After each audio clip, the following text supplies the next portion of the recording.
We'll call this meeting, Town Council meeting, July 11th, 2022 to order. My name is Ronnie Helms. I'm Mayor Pro Tem.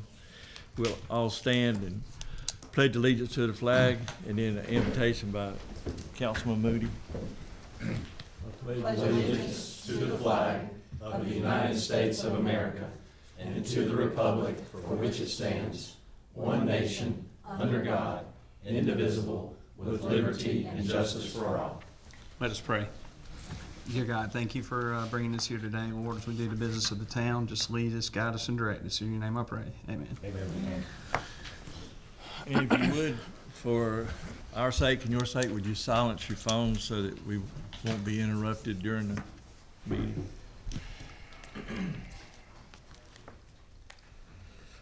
Council, you have received electronically the minutes from June 27th, 2020 council meeting.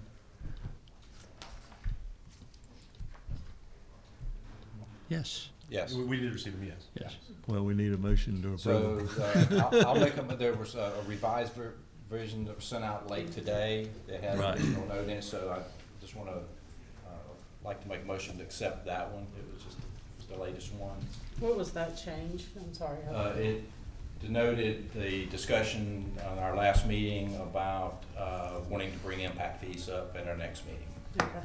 It just noted who had made, I don't have that particular one, but that was the only change in it. Okay, thank you. So.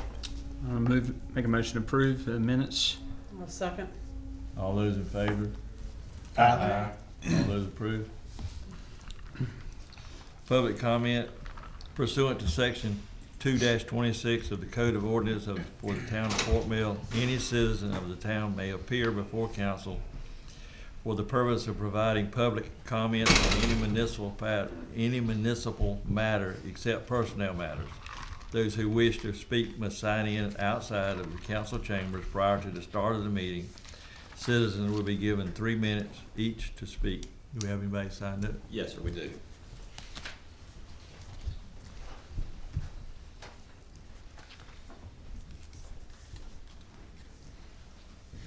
I'm probably gonna slay somebody's name, but Jessica, Fitzgibbon. okay. You got a comment? I have folders for everybody, if I could hand them to you. Put them in order. Take one pass.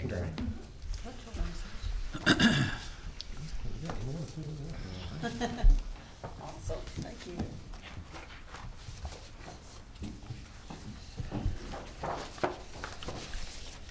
If you would just state your address for the record. 303 Tyler's Way, Fort Mill, South Carolina, 29715.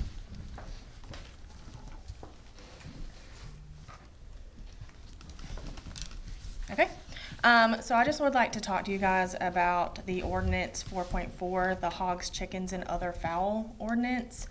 Right now, your county just passed allowing those that are zoned as residential to have what I call personal use chickens.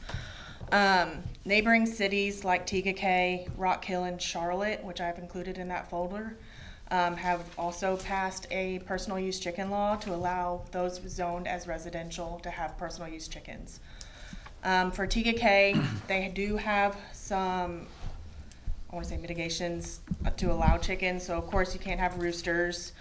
You have to obtain a zoning/building permit for the added structure, and they require square footage requirement per chicken. And also they tell you where in the property they would like it, not in your front yard, in the backyard, and it has to be so many feet away from your property line. For Charlotte, you have to get a permit. It's $40 a year. They also have property mitigations of where they can go, but I've included that in that folder. So my neighborhood was just recently in 2016 annexed into the city. I'm off of Legion, so kind of like the countryside of Fort Mill. So I personally live on an acre's worth of land, which by that standard in York County are allowed 6 chickens. I know a lot of people are concerned about the noise decimal that chickens/hens make, but they only make 60 to 70 decimals, which is like the same as a human conversation, and it's only done during the process of laying an egg. So that lasts roughly 30 minutes. To give a comparison, a lawnmower is 90 decibels and dogs left outside are anywhere from 80 to 120. I know another concern was the smell of chickens themselves. Chickens themselves don't stink. What is the problem is feces, but like anywhere, I know people's neighbors come by, leave piles of poo from dogs in your yard. It's about the same smell, so as long as you clean up after them, it doesn't stink. Also, I just want to talk about some benefits of having chickens. So most people don't understand that a yolk of an egg that is healthy is actually a dark hue of yellow/orange. The ones that you buy in the store are usually pale yellow, which means doesn't have a lot of nutritional value. Chickens help reduce bugs, so you won't have to put pesticides into your yard anymore, which is good for the environment. Their poo is also utilized as fertilizer, so again, another hazardous material not putting onto your property. And also is a great activity for your family, teaching children responsibility. Where does food come from? A lot of kids, I used to be a preschool teacher, have no idea where eggs come from or where their vegetables come from until you build them a garden. Also, I think one of the biggest things I want to call out right now is inflation and the possibility of going into recession/food shortage. Right now, for organic eggs that are comparable to homegrown are around $6 for a dozen at Walmart. So I just think to help the families that live in Fort Mill, to give them the option to home grow their own eggs with this looming recession going on would be very beneficial. And that's all I have to say. Ms. Fitzgibbon, I know you and I have had some correspondence back and forth, and I personally, I wouldn't, be a candidate to do it myself, but the libertarian side of me sees that I don't see a problem with it, especially with how TKK has laid it out. I think theirs is a very comprehensive plan for it, as far as the size of it, how far off the property line. They even have requirements for it has to be cleaned every 7 days. So it is, kind of laid out there. I know I'm one of the new ones here on council, but like I said, I saw something on the news the other day that egg prices are up 34% just this year. So, I personally don't see a problem if things are done by the like what TKK has laid out. So, I put my 2 cents in it.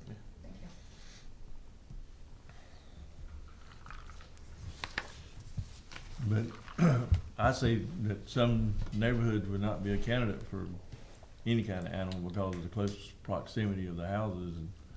And you would have to have a certain amount of land before you could actually. I just think of and the Massey. one- yeah, like and the how one- houses And are so most close. HOAs already have rules that would prevent it as it is. Right. So it's going to eliminate a good portion. But for those who are candidates for it, for Ms. Fitzgibbon that lives in an area where she could, again, I personally don't see where it would be an issue. Like I said, especially since it is laid out. It's like York County, what they did. It's based off the acreage, and then like following TKK's, it's the size of the chicken house determines how many chickens you can have as well. So. I know you mentioned on one something about not being able to have a rooster. Without a rooster, you don't have no eggs. So hens lay eggs no matter what. You only need a rooster if you want to have chicks. Right. Fertilizing is the only reason you need the rooster.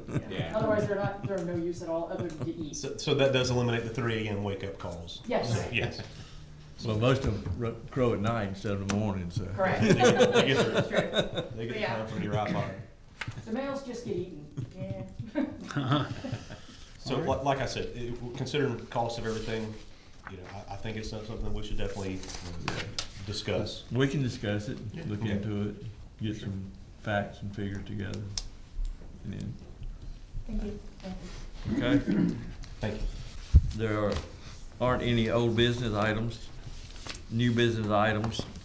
New business item number 1, public hearing and first reading of an ordinance annexing York County tax map number 70600000009 at the intersection of Banks Road and Wolfpack Trail containing approximately plus or minus 0.063 acres. Penelope is our expert.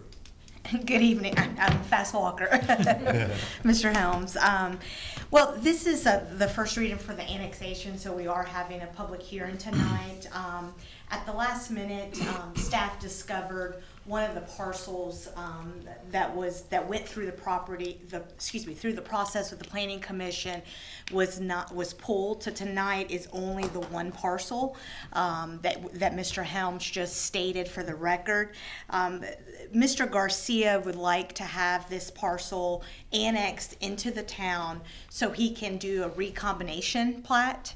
He has the other two parcels that he's proposing a daycare, and then the rest of the acreage, he's not aware at this time of what he'll do. But for the purpose of tonight, it is basically the parcel that is outlined in blue is what we're trying to annex into the town limits with the zoning classification of highway commercial district. So he already, so there's 3 parcels there, the 2 in boxes, and then the rest of that? So yes, so the bigger box and the smaller one up to the north of the blue one, he already owns, and it's in the town. Probably about 3 years ago, Bayless Mack rezoned it from industrial to highway commercial. And so those 2 parcels at the corner of Banks Road and Wolfpack Trail were just like electricity. I mean, they're very small. So Mr. Garcia has been going through the process of trying to acquire it. And so the one in front of us tonight is what he's going through the process. And then at a later date, he will come once he has the whole ownership of the small piece. He'll come back through the planning commission and town council. But tonight, it's the first read-in for that parcel, and he will do a recombination plat so he can add to the other parcels that are in the town. Yeah, I remember when Mr. Mack came before the planning commission on the others, and that's why I didn't know he had sold that. What's the property, once all is done, what is that area all the way around? Combination of? Oh gosh, it's over. It's about 3.5 acres. Okay. But the actual daycare. The total area of the daycare is gonna probably occupy about 1.3 to 1.5 acres of the total acreage. And the expectation is that the childcare center will be lined up, if you will, on a site plan along Banks Road and Wolfpack. Yeah, because of the. And so the area that is facing the Fort Mill bypass or Parkway will be vacant for the time being for some future use that we may not do something with it or may eventually devote it to some other use that has not been identified. Okay. And so the TIA has been completed for the purpose of the daycare of what Mr. Garcia is working on at this time. Yeah, I think there's some, kind of outside the scope of this discussion, but there's a lot of topo. I think there's a drop from the Fort Mill Parkway, if I'm not mistaken. So there's, that's kind of why I said, what's usable of all that? So the piece we're just discussing is highlighted in blue, correct? That is correct. Okay. It's .06. Because I'm looking at it on our iPad, there's a blue and then there's also yellow. Yeah. The next item was, I think there was another. There were 2 together, so when they went to All the right. planning commission, it was approved for both. Okay. But now, because of not having sole ownership yet from that corner piece, we're just moving forward with the parcel 9-1, and at a later date, we'll come back through the process. Okay. And the rest of the property is already highway commercial that he Yes, sir. owns? It's already. All right. And we do have to open the public hearing. You want to do that, Ronnie? Yep, I can do that. The public hearing is now open. Any comments? But this is basic, open public hearing and information, correct? That's correct. Okay. Close the public hearing since nobody's comment. We will move on. You can He's closed the public hearing, we need a motion yeah. at this point. We do need, I make a motion, we approve new business item number 1. Second. Oh, sorry. all those approve? Aye. All those opposed? Thank you. New business item number 2, resolution. Did I hear earlier that they were going to go ahead and go through with this, or? I have some information for you. Okay. resolution accepting the streets within the Oakland Point subdivision into the town of Fort Mill street maintenance system. Penelope. Yes, sir. So this is basically for the Oakland Point subdivision, but it was brought to my attention, the non-maintenance agreement for landscaped medians has not been recorded yet. So I asked council to defer the street acceptance approval for Oakland Point until I receive the recorded document from York County.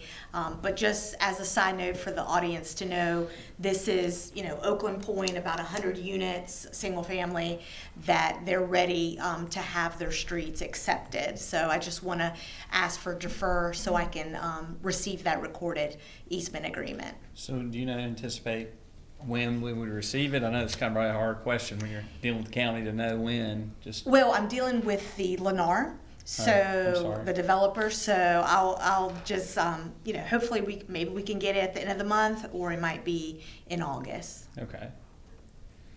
So I'll make a motion, we defer new business item number 2 until staff has all documentation necessary to move forward. Second. Thank you. All those approve? Aye. Aye. All those object? Thank you. New business item number 3, first reading an ordinance amending the Code of Ordinance for the town of Fort Mill, Chapter 2, Administration, Article 4, Finance and Taxation, Division 4, Development Impact Fees, so as to revise the development impact fee discount rate for the town of Fort Mill. Chris? Yeah. Thank you, Mayor Pro Tem. At council's last meeting, it was asked of staff to bring this back for you to revise the discount rates that we collect on the impact fees. So, brief history, impact fees were first adopted by the town of Fort Mill in 2015. We started collecting those in October of 2015, and to date, since then, through the end of last fiscal year, I've collected a little over $8 million in impact fees that have been used to purchase a number of things, including new town hall, fire station number 2, W's Bridge Park improvements, which the amphitheater, purchase properties adjacent to W's Bridge Park, Banks Athletic Park, and then the amphitheater at Walter Wildlife Park. So those are just some of the uses that we've done with those $8 million. So again, at the last council meeting, it was asked, we had discussion of those impact fees and the discount rates. It was asked of staff to bring back an ordinance. The ordinance, as it is written, has brought back the discount rates at flat across the board at 10%. Currently, fire and municipal facilities are at 51 and 56% respectively as far as a discount rate. The ordinance, as it is written, is 10% across the board.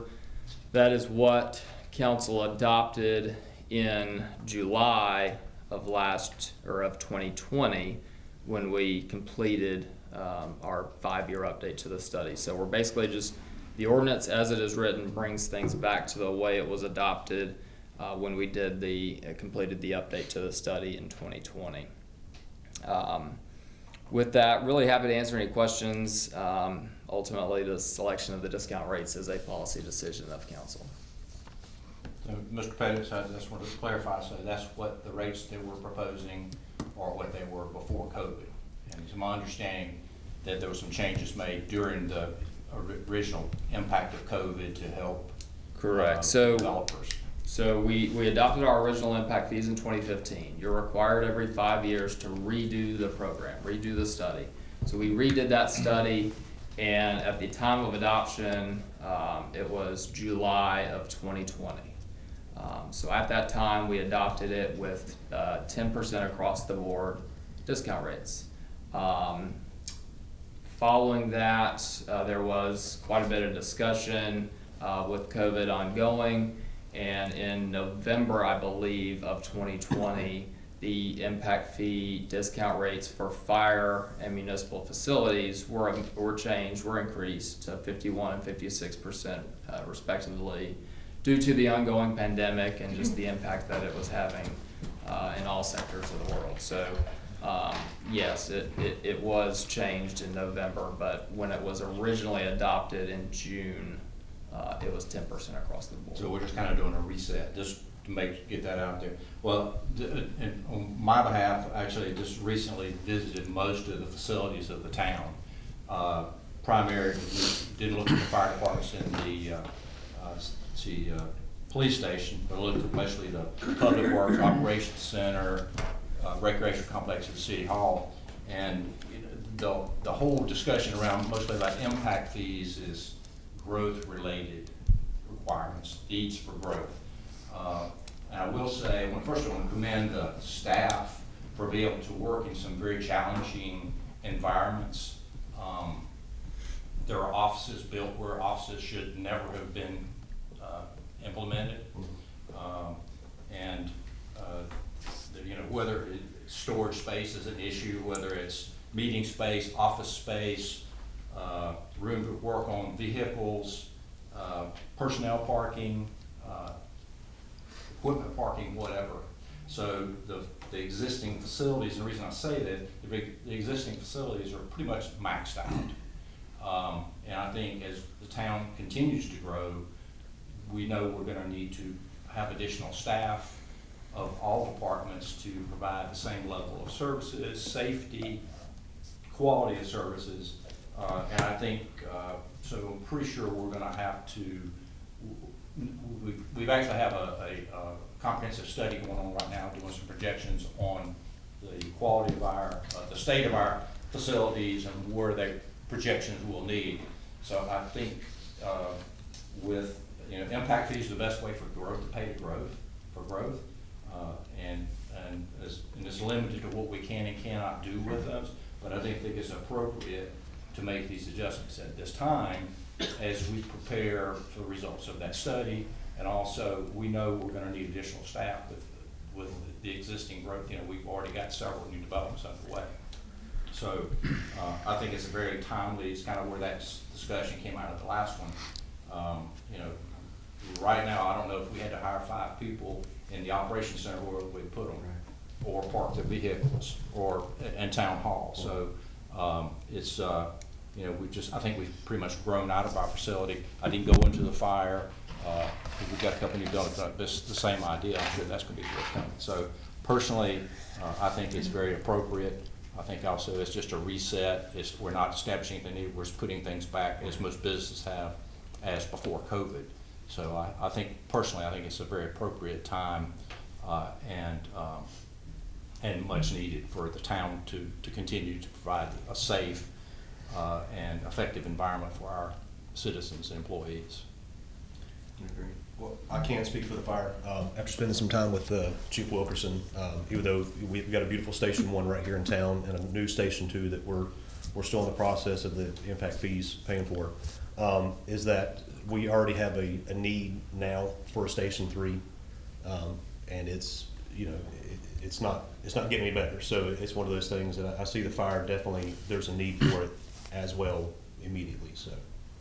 Well, I think if there's if at 5:30 in the afternoon, and I know if a house is on fire in the back of Mason's Bend and had to come down the bypass, if you had to get coverage from Station 2, I think that comes from Station 1, I would believe. Chief Wilkerson said it comes from Station 1. Right, Yes. but if you had to get down that bypass at 5:30 right now, the house would be burned down to the ground probably by the time. Well, and Yeah. let's time out, that there is mutual aid, so there There is is, a fire yeah. station on that side of town, so let's don't. It's volunteer doom and though. gloom. There's a difference between a volunteer and paid engineers. I just wanna be sure people understand Yeah. they're not without care over there. Yeah, There I is understand mutual that, aid. and there is mutual aid, agreed. I was just driving. Well, to speak to that, I spoke with the deputy chief of Riverview regarding this, and they were thrilled with the idea of having another Fort Mill station that close, to be mutual aid that close by, to give that additional manpower. So, and with, like you speaking to that development down there, with as close as some of those houses are, if there is a structure fire, you let the one burn and you protect the exposures if you don't have the manpower. So it's one of those things, you look at response times, and they're definitely inadequate responding to it now. So, Mason's Bend, that's just one example, but there's definitely a need on that side of town, so. Well, I just want to also say, these are not challenges we're going to immediately address. but we've already started the comprehensive review of facilities and needs. The impact fees, we can start collecting. We have to use them within 3 years for items that are on the CIP. So I think it's, like I said, I think it's very timely, but we need to be, forward planning for the future to meet these needs, because we can't snap our fingers on anything and fix it overnight. But I think through other avenues and things we're doing, we're trying to plan for the future, and this is just one part of that puzzle. It's not going to solve all the problems, but I think there's definitely a need for us to review and address to meet the growth that's in the town. What would some of the things, for the municipal that's on the CIP, could we, if we recalibrated that to 10%, what could it go for, or go towards? And also explain what a CIP is. The CIP is a capital improvement plan. It's, for the town, it was put together specifically for impact fees. The State Development Impact Fee Act requires you to have a CIP listing things that you could use impact fee funds for. For the municipal facilities, impact fee could be anything from purchasing additional land for public works, building office space for public works, town hall, parking downtown, any vehicles or equipment that's priced at over $200,000. So you're talking about trash trucks, some other large public works trucks, Ladder trucks.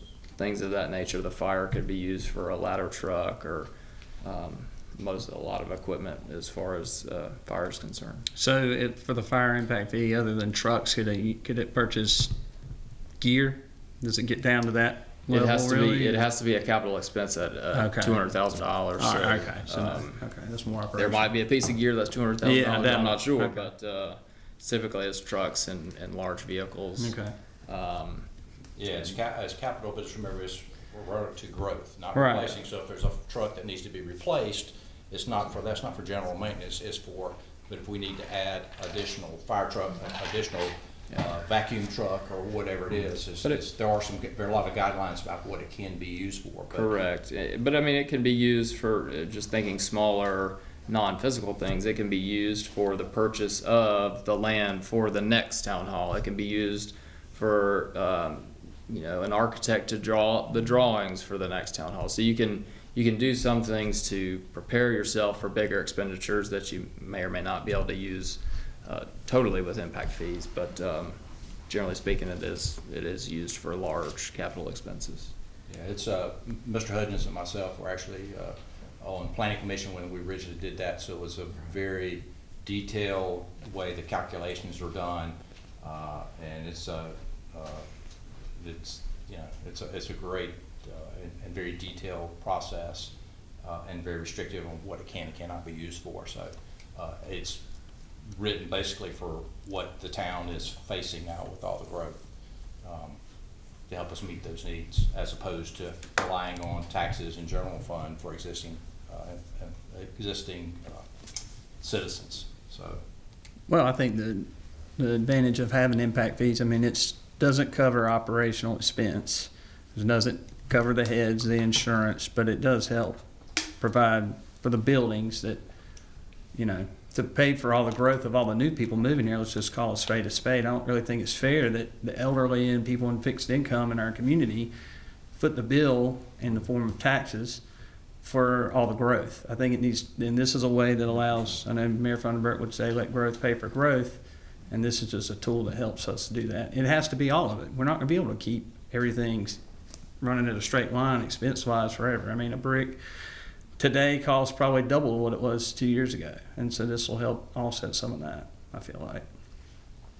And just for clarification too, as we talk about fire, just elaborating, it's not gonna pay for the personnel. So some of the budget shortfall that we have this year that we, are looking at, how do we accommodate, how do we deal with a looming recession, all of that. We may be getting impact fees for our fire department, but it doesn't mean that we'll have enough resources to be able to put firemen in it yet. Question on the current impact fees that are going towards Fire Station 2. how many years are we projected before that pays off? So when we start doing this, if we increase it, do we know how much quicker we'll get there? You know, Yeah, Fire Station 3 is probably a few years out, I would think. I couldn't answer that question. Okay. Right But we still offhand. could, with the increase, even though the fire station was already built, we could still use the increase in impact fees to pay for that? Or are we gonna get outside that 3-year window? How will that work? That's a good question. Yeah, we can look into that Okay. more, but, again, you know, even if you're not paying for that, you can, we do have the site that was donated, for Fire Station 3, if you're talking about the Mason Spin site. You can work on civils, you can work on, you know, full architectural drawings, you can do things that get you further along so that you're in a better place. Whether or not you're ready to actually build the station and man the station or do things of that nature. There are things, there's always things you can do with money, so. Okay. Yeah, all the engineering and all that is included in that. Do all the legwork and Design, everything, all yeah. that. Haven't we geotech, that may not be the right terminology, correct me, the site has been, the soil has been surveyed It's and been it's surveyed, yes, and a good site for the it third meets phase. the need for what we're looking for, and that took place, I believe, in the last fiscal budget year. So that study's already done, and we know that site is viable for this purpose. Okay. No, the last time we discussed this, July 2020, there was significant input from the public, specifically from our economic development group. Have we heard anything since we announced this in our meeting? I know our agenda doesn't go out till Thursday, but have they been made aware, aren't you, on that committee? We have not had a meeting since then, but it's my understanding that they are aware, but there again, this is this first reading, so that we give it the second reading, we give them opportunity for anybody to respond. But I have heard secondhand that they are aware, but we have not, Economic Partners has not had a meeting to discuss. And we do, we've advertised a public hearing for council's next meeting on the 25th. Okay. So we will have a public hearing on this on There the was a lot of 25th. discussion when it was initially implemented. The thought was it was gonna be, you know, oh, this is gonna stop everything, this is gonna, you know, people are not gonna be able to build new houses, and I don't think that was the case at all. If anything, it picked up. I think so. I don't think this was a deterrent when it was initially put in, but seeing it go back to that point, I think would be good to allow the money to go further, instead of having to utilize the current budget to absorb everything, or not absorb, but to have to use that money to cover everything. This additional funds could allow us to do things moving forward in the future that, you know, are gonna make it so we can utilize things that are in the current budget, you know, for other needs that would be just operational things to do from the daily things that wouldn't. So this money could be used, so it wouldn't take away from that. CIP, there's significant updates that need to be done, several of those projects that have already taken place. When would be our timing for moving forward with that, especially since we're looking at a facilities review period too?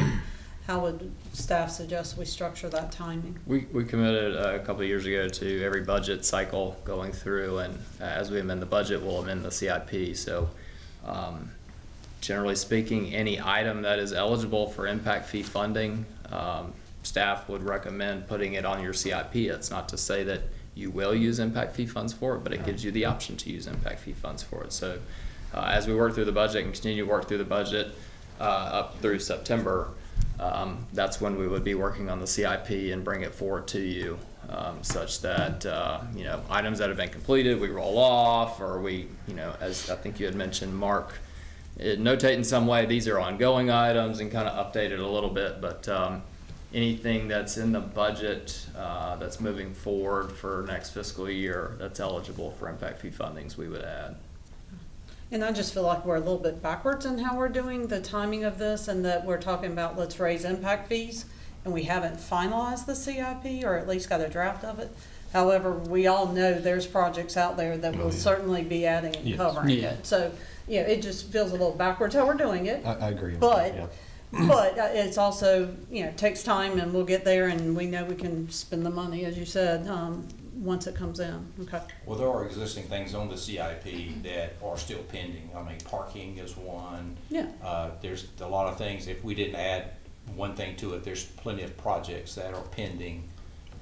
So, but yeah, I get your point, and good, thanks for. Some are making- complete too, though, and some of them may Well, I'm not be thinking a ones that are not priority. complete, but yeah, the amphitheater, I think's on there, some other ones on there, but there are definitely, many It's due needs for in an- town. yeah. It's definitely different. So why, I'm gonna piggyback off of a Lisa question in the past. Uh-oh.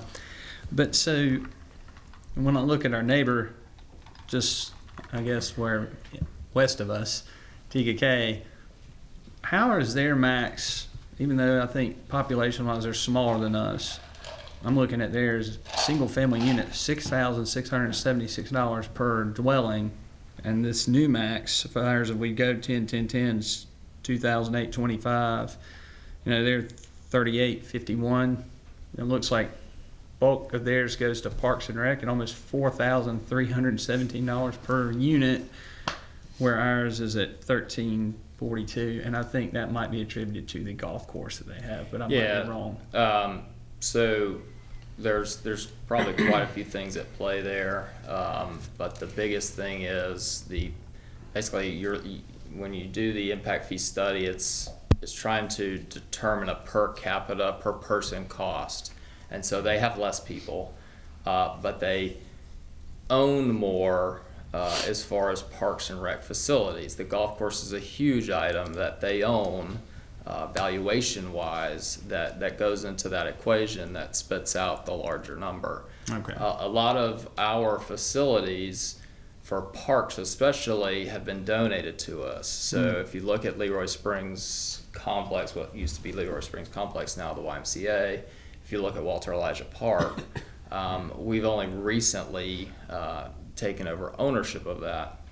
And in the study, the way that it's done is it looks at your donations, and for a period of, and off the top of my head, I don't know that I can tell you, maybe 10 years, you don't get to count donations as assets as far as your valuation for the equation, because the idea is that, oh, in this set of 5 years, you got donated to you $5 million worth of assets. Well, you're probably going to get $5 million worth of assets moving forward, and so it kind of it negates itself out. So the gist of that being, It hurts us to get stuff donated on this. for this On impact fees. yes, It doesn't hurt us to get free does not stuff. help No, the I mean, that didn't equation. come out right. But Sorry. It's a good problem. over time, we will get to utilize that in the equation, but just not initially. And then any leased facilities we don't get to count. We've historically leased a few facilities as well. So, but for the most part, their biggest thing is the golf course and the tennis and the things that they have, and having less population, and that's how they've come to that number. So they have less population, so they can charge more, where we have a larger population charges less. Yeah, it boils down to they've got $20 million worth of parks and 10,000 people. You do the division and come up with a per person cost. Ours doesn't work out the same. Right, okay. Yeah, like I said, the planning commission actually was part of that original, and it was very interesting, because it's very detailed on how it calculates where the assets are, and then to divide it by the head count, basically. So it's, can withstand the test of time of how the calculations work. A lot of time went into that. For those watching online or in the audience, if you go to the Fort Mill Towns website, top left right-hand corner, it says, I'm looking for, and it's real easy. You can type in CIP and they'll pull up what that current plan is that we're referencing that needs to get updated and that we update periodically. So they'll give you a chance to see what may be coming or what's already been identified. So That's good to I point see out. heads nodding, so. The other part of impact fees to make sure is out there is that this is specifically for non-permitted facilities or residences. So like the hospital, that while it's under construction and isn't open yet, it would not be subject to these new once they pass. Areas like the Elizabeth community, most of that's not been permanent, only small portion, correct? Yeah, You're charged at the time of issuance of a building permit. So there's no building permits for homes in Elizabeth, so they would, as long as they don't get permitted in the next couple of months, which they wouldn't, I wouldn't think, they would be subject to whatever the new fees would be should council change the fees. Thank you for clarifying. And it's a one-time fee, so, you know, existing homeowners, you don't pay a fee. If you add on to your home, you don't pay a fee. It's just any new dwelling unit that you build or any new commercial square footage that you build. So our humble cup coffee that's coming would not pay an impact fee since it's an existing building?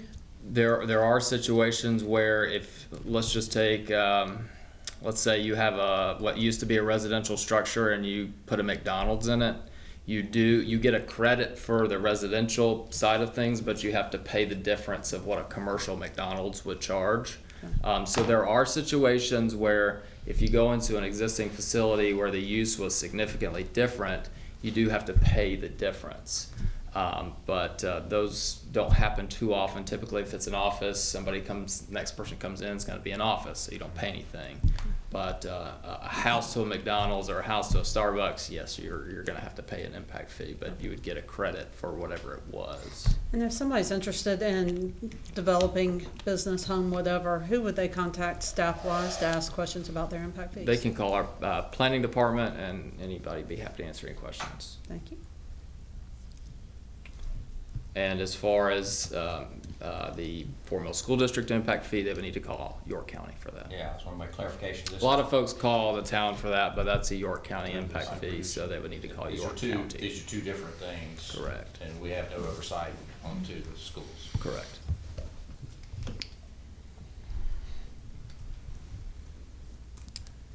So do we need a motion? Okay. I'll make a motion to approve first reading with the new discounts of 10-10-10. Second. All those in favor? Aye. Aye. All those opposed? Chris, thank you for pulling this together and doing the Yes, research. thank you, and staff. putting all the documentation. A lot of work on that, so thank you. Yeah. New business item number 4, resolution to adopt and removal of the town of Fort Mill 2021 COVID-19 sick leave plan temporary policy. David Broom. Thank you, Mr. Helms. For the members of council that weren't with us during the beginning and through the fruition, I guess, or the time frame of COVID, I'd like to give a little bit of a background on the policy that we're speaking of.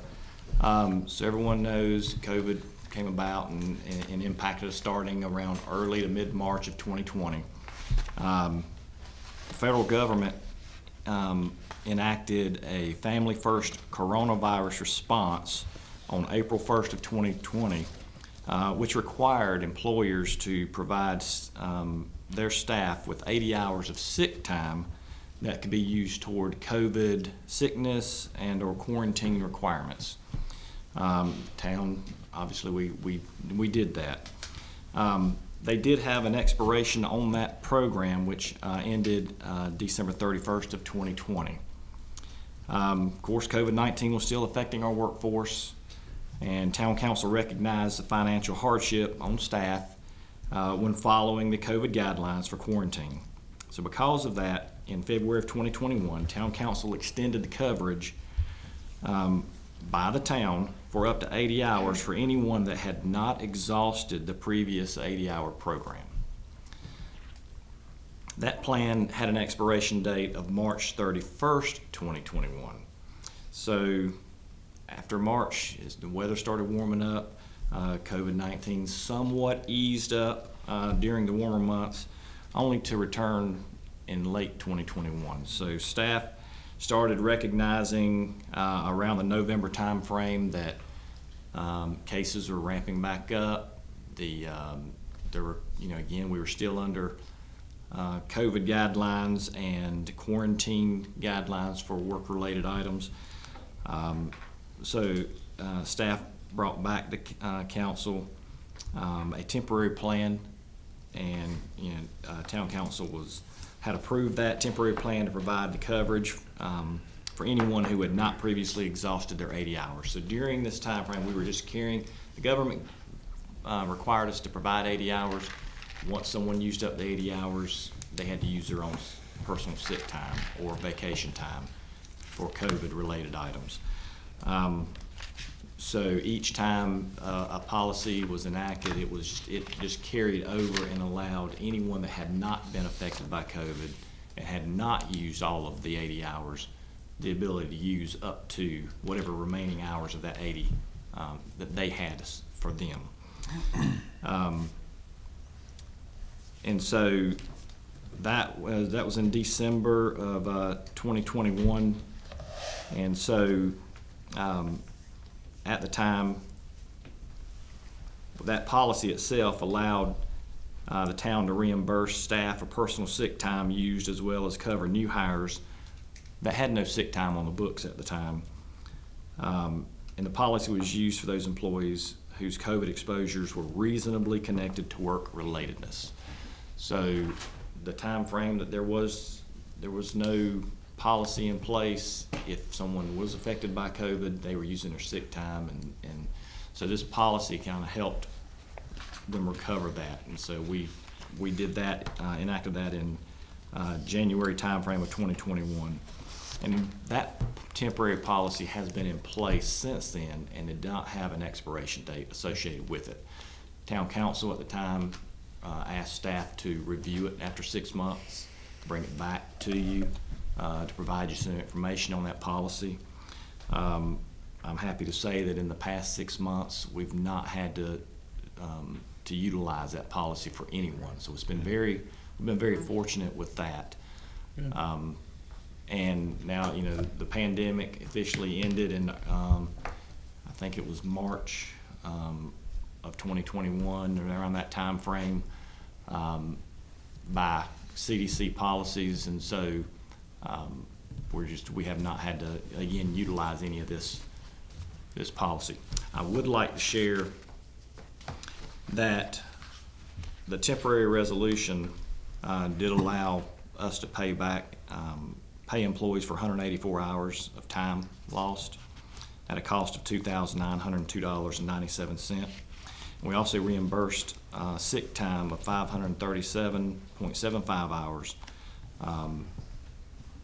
and that equated to approximately $11,654. So again, while COVID was going on, to protect all involved, all of our staff, we were very,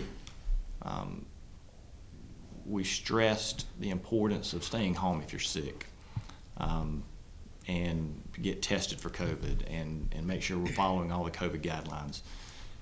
And so during that time, staff did a terrific job with that.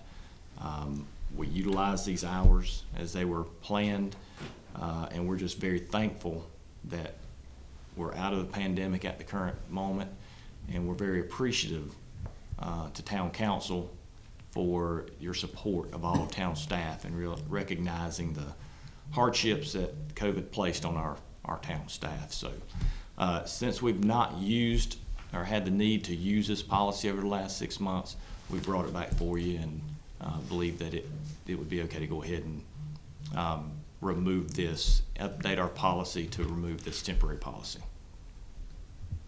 Well, it is a blessing that we've not had anyone out over the last 6 months. I will say it's very surprising. I was at a trade show this past weekend for work, and 2 people left the show with it.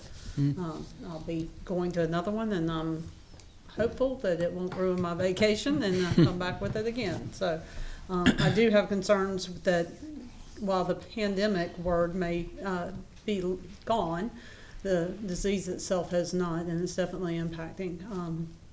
The benefit right now versus before is that quarantine time's only a week versus 2 weeks. But talking about people who have had it and exhausted their 80 hours, we now know, you can get it a second time or even a third time. So there are definitely still unknowns. What kind of direction are other municipalities or the municipal association providing us for guidelines of what to do with this policy? We've not reached out to Municipal Association on this. Again, this is a temporary policy that the town enacted based on just our need at the time whenever the original federal act expired. But from my understanding, that most all municipalities, any of them that acted on this and in implementing temporary policy has probably at least looked at it like we are now as removing it. So if we do remove it and say, God forbid, it pops back up again and there's a need for it again, is that something that we could re-implement it? Absolutely, we could certainly bring it back before you. And again, we can leave this temporary policy in play as long as you would like.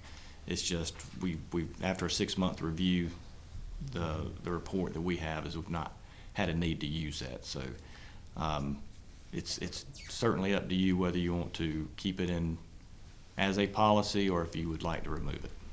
So most things like that seem to have a sunset period. So you said the first one had a sunset of 6 months and the second one did not? Well, the first one that was enacted in April of 2020 did have a sunset period of December 31st of that same year. And then the federal government did not move forward and extend that any further. So the town took it upon ourselves to do that for staff. And that's just something we've done now twice since then, just to help during the time frame whenever it would flare up. Well, I think, as I stated earlier, I think the business community is trying to get back to normal.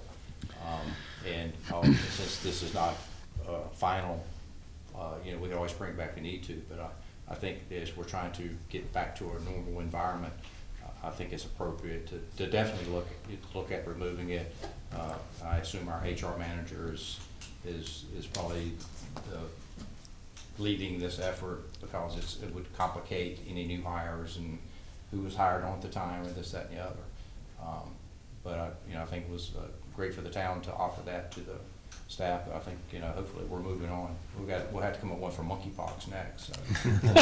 Well, it is something. It was greatly needed during the time we've had it on the books, and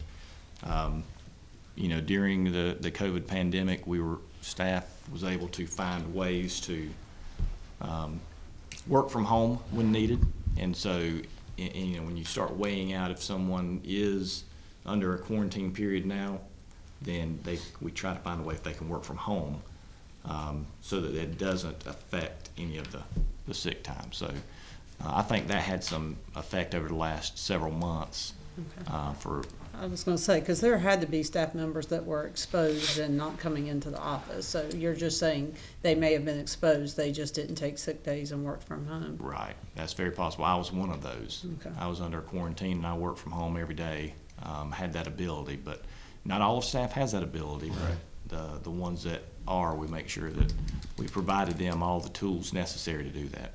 Okay. And I know when it first started, we started getting creative about training opportunities, let's just say police department, that there could be some online training that they could do, or even public works that they might be able to do from home, so still furthering their work knowledge. And okay. Yeah, Zoom was not a thing for the general population until COVID, and all of a sudden everything went online, so yeah.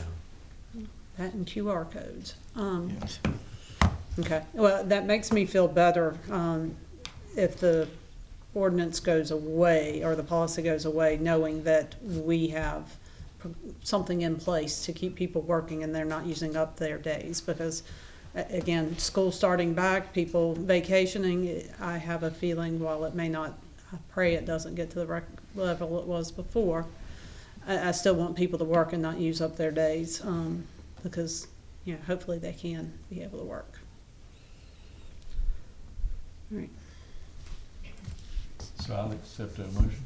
I'll make a motion to approve the removal of the Town of Fort Mill COVID-19 sick leave plan, the temporary policy. I'll second that. All those approve? Aye. All those opposed?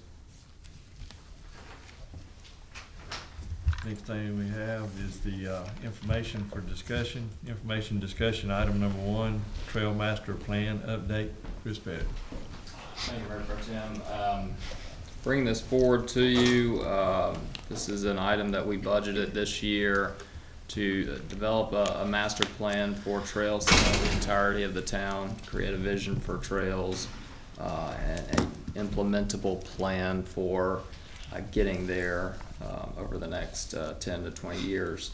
We had a lot of interest from consultants, 10 or 12 RFP responses. Staff's gone through those, gone through the procurement process and selected McAdams as the best qualified consultant for the project. They've come in significantly under the budget we set, which is always nice. Their plan completion is an plus or minus 8 month time frame, which is what we established in the bid. And staff feels really good about their staff and their abilities to complete this plan. So just wanted to bring it to you as information and see if you have any questions. Otherwise, staff, we're ready to go get started on this, and certainly there will be public involvement of council and council subcommittees throughout the process, but we are certainly ready to get this one going. So happy to answer any questions you might have. Mr. Pettit, is Penelope's where I'm a big trail, walking, pedestrian friendly, bicycle friendly. Read through the whole proposal. It looks very detailed and great. It's not an implementation plan, it's a plan. So I thought it was very timely, and the community involvement is going to be key to that. So I saw he's got that in there. I thought it was well done. I do want to note that the copy in our packet, actually, I hate that the town attorney just moved. They have someone that struck the indemnification clause out of there. So, and I can speak to that. The state of South Carolina does not allow us to have that within our contracts. So that is something that we do with all of our consultants. That's based on state law. I would have done the exact same thing. I would just note that we need to get a clean copy without a red line in it before we sign it, or it needs to be signed by both parties. Yeah, it's been this is something we've been doing for a while, and we've gotten the attorney's input that we can do it the way we've got as long as we sign it in that way. Okay, So, I just wanted to be, because normally red lines are not the final copy. You get a clean copy to sign it. But other than that, it looks great. I'm excited to see this get kicked off, especially as we're doing, long-term planning and where the trail space goes, and how we connect all the sidewalks and trails together and all that. And I know our planning department's probably ready to go with that too. So they have some expertise and experience doing that. So I thought it was well done. When will the kickoff begin? as soon as we go on our contracts, I mean, it'll take a couple of weeks to get everything prepared, but then we would have to kick off shortly thereafter. Okay. Since we're coming up on budget cycle, the funding for this, is it this cycle, next cycle split? It would be a split. We would utilize some portion of it this budget cycle, but we would have to budget some overage. As I mentioned, it came in significantly under budget from what we had put aside for it in this year's budget. So it would not be a huge sum of money for next budget cycle, but it would be some sum of money. Okay, and this is not currently on the CIP, but could be eligible going forward? Maybe not this portion of it, but building the trails? Building the trails, you could utilize, I believe we've asked that question, I believe you could utilize Parks and Recreation impact fee funds for it. Okay, awesome. That's cool. And, you know,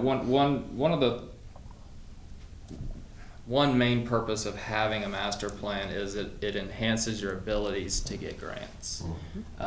You know, grant providers want to know that you have a plan and you're not just kind of making it up as you go. And so this plan, having it in place, will allow us to get more grants, get more funding to build these trails as opposed to just simply using general fund money. So, you know, most grants do have some component of matching funds, but you hope you can multiply your dollars significantly by having this in place and by getting more grants and take $100,000 and build $1 million worth of trails out of it, kind of thing.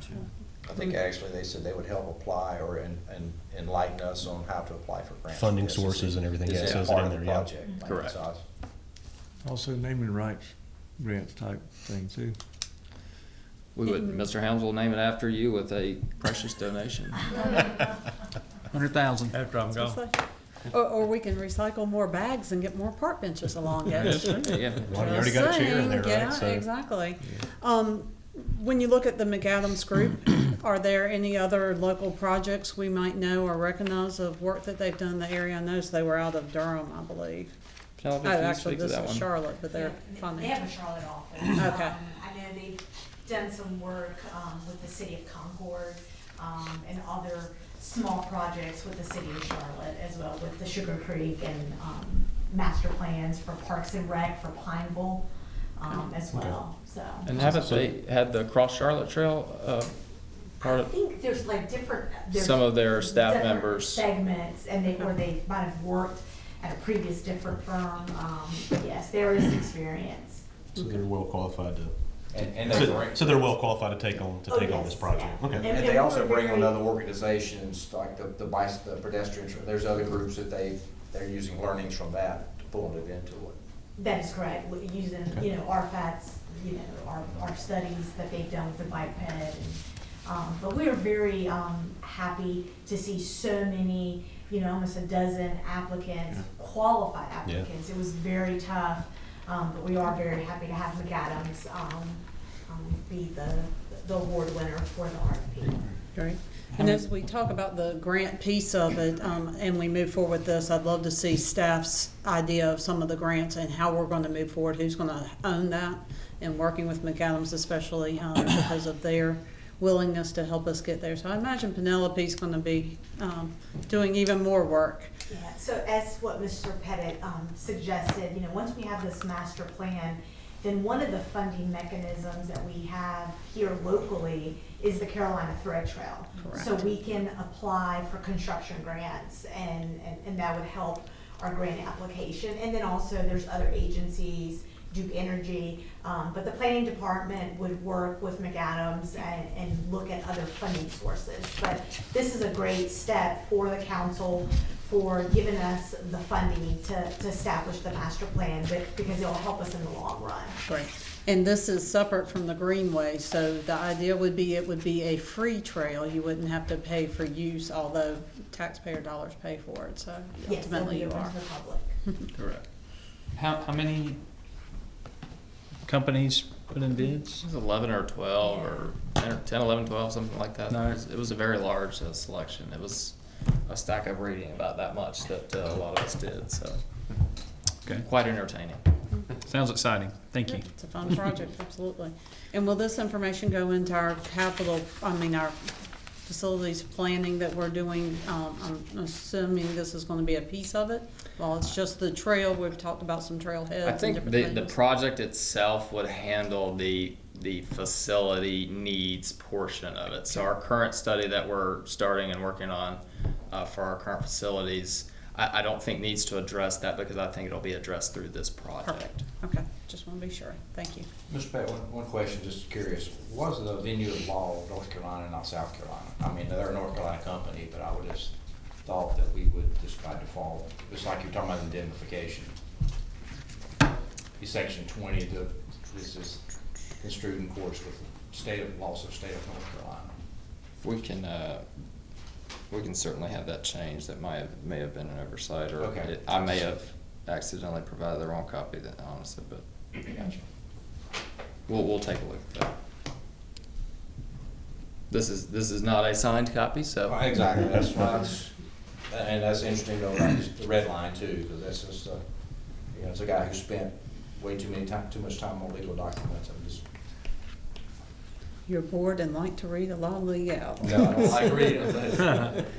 Read yourself to sleep, right? Yeah, exactly. So I know involved with this project, there's several steering committees and public input that we'll have on here, but I'd also like to encourage staff, let's have at one of our nightly meetings, first of the month meetings, that we do, presentations along the way, at least one or two, so that those who watch the recorded sessions can at least see what's going on outside of council meetings. Yeah, we can definitely do that. There's multiple points of where we anticipate having greater public input, whether it be solely like some virtual online surveys and things of that nature, or in-house, open house kind of things.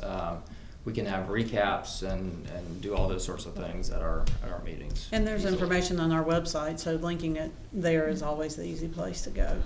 Those public meetings they have, those would be like available on our website or made available on social media. Yeah, we anticipate creating a section of the website for this project. That way you can go to it, and if you ever want to have an update, you can go to it and get an update. But we'll link surveys and things of that nature on there, but also on social media and things of that nature. Yeah, I made it in jest, but I would like us to encourage the recycling bench program as much as possible. Again, I think it's the best kept secret in Fort Mill. But I will say, it makes a difference. I hate the plastic bags, hate seeing them down the road, but we can put them to a good use. So I encourage through our social media platform, it'd be awesome if all the benches along these trails were free. And did we just get our second bench? We are very close to the second bench. Got an update today. We're like 30 some odd pounds away. I'll bring mine from home, it'll put you over the top. And we may have that in storage now that we haven't turned in yet, so Perfect. we think we've got the second one covered. I'd love to see That's one of those thermometer things that we're trying to reach 100 benches and we're at 2, because there are so many groups out there, service projects, people that I know are willing to help if we'll just communicate to them and get the word out there as much as possible. Even if we have it at the farmer's market, I know that gets a lot of people there. So I know our staff's very creative and can come up with ways to not pay for a single bench and make sure everybody has a place to sit. So no vote on this. This is only information discussion only? Okay. All right. For the good of the whole, Ben? Just glad to be together. Just sorry, fighting a real bad headache right now, but no, just thankful for all of us here, and thankful for all the town does. Good to see us coming out of kind of some of the COVID protocol and things like that, kind of getting back to normal. Just appreciate the ability to be here and to serve, and always open to any kind of emails or contacts to anything that the public would be interested in, any information we can try to help find out. So don't hesitate to reach out. Talking about getting back to normal, 4th of July celebration we had Saturday night. How incredible was that? I mean, Main Street was absolutely packed. Seeing everybody out there for it, the cannon firings were great. It was just awesome bringing the whole town together. Over on the hill by the White Plant, people were set up over there, for hours tailgating. It was really cool to see. So it was an awesome event. It was well put on by the town. Fireworks were great. My dog didn't like it, but it was an awesome event. hate I missed the 4th of July event. Travel kind of caught up with me on that one for work, but got to pay the bills. Hard to believe we're only a month away from school starting, so it's goes by quickly. I do caution people. There are a lot of teenagers, and maybe I'm just very observant of it because I've got 2 that are starting to drive and out there driving, and it's amazing how much more patience you have when you're driving with your own kid and you realize how much you lose it out there, which is why my husband's not doing the instructions and I am. But just be mindful. You don't know the car in front of you, why they're slowing down, why they may not be driving as speedily as you are. With one of my kids, they were in a bad wreck last weekend that totaled a car because of a guy running from the police. And unfortunately, we're hearing that way too often. So that's one of those phone calls as a parent I will say you never want to get. I'm very thankful that she is okay and that, all the damage is mainly a vehicle, and that got replaced today. So just be mindful of those out there driving. Just be patient. You are in the South and we go a little bit slower, so just take your time and get there eventually. From one red light to the next only makes about 30 seconds difference. So let's be mindful and safe travels. Thank you for leading the meeting tonight and filling in. I know the mayor was not excited that she had a conflict and wasn't able to be here, and hate that she wasn't, but we miss her and look forward to having her at the next meeting. Chris Wolf? I'd like to kind of follow up on Alan, I want to congratulate the town and the staff on the Independence Day celebration. It was awesome. It was great celebrating our community with our friends and neighbors and the freedoms provided to us by our forefathers. We sometimes take for granted that we have the rights to do these things and people in other countries don't. So as representatives up here of our neighborhoods and our section of the town, so it's great. It's summer, so enjoy the time, enjoy the things, calm down a little bit before school starts up. Just be cognizant of the temperatures. Some people are new to the area. As I tell people, welcome to the South, it's hot. So just watch out for your neighbors. Most everybody has air conditioning, but you keep seeing things about kids left in cars and things like that. It is hot. So thank y'all for the staff and all y'all do, and Yes. say enjoy. Hopefully y'all enjoy your summer, and I'll get some vacation sometime. Chris? The 4th of July was really neat. The celebration we had, it's good to get back to normal, I feel like. And it's really just good to see everybody out. Always good to, I had to help make the rounds for the cannon, and I'm always a little nervous. The biggest trick to the cannon is a nightlight that you plug in. You have a drop cord, you plug it in, but you need to have a nightlight on the other end to make sure the plug is good and you have electricity, because that's what creates a spark. So this is the first time in, I don't know, forever how many years that when they plugged it in, the nightlight didn't turn on. So if we didn't have the nightlight, we would have been plugging it in left and right, thinking that we had a problem with the round itself. When but I think they just rerouted it to a different plug, and so always bring your nightlight to the cannon shoot. That's the trick to the trade. What I've Your learned. secret's out now. So, yep, it's a nightlight. So, but anyway, great job for putting this meeting together, staff, and for everybody being here. And that's about all I have. And my highlight to the July 4th parade was the little girl dressed in the World War II outfit and played the bugle. Oh, yeah. Doing her dance. I mean, she was something else. But she had her cues and her little dance, and she just done an awesome job. Yeah. If we have nothing else, I will entertain a Make a motion, to we adjourn. adjourn. A second. All right. All those in favor? Aye. All those opposed?